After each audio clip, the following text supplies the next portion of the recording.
start with education, because education is the main process, the fundamental process.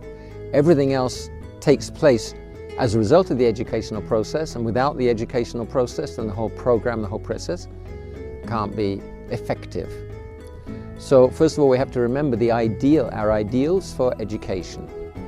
Ideal education is, first of all, we help our members to become healthy, effective, expert individuals in their own right.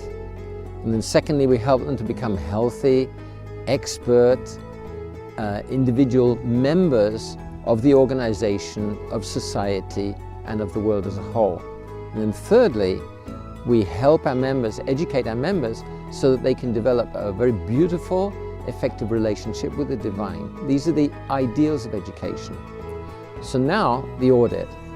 The leading team, together with the directors and the trainers who actually interact with the members of the organization, they consider these 4 questions. First of all, what are our ideal specific criteria for education in our organization? What are the specific criteria and ideals? And then secondly, to what extent are we already meeting these ideal criteria?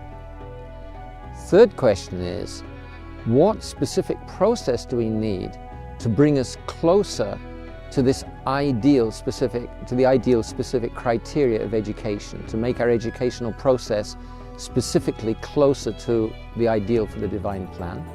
And then the fourth question is, what ongoing process do we need to ensure that we come continually closer and closer and closer? In other words, we want not just a one-off process, but we want an ongoing process of learning.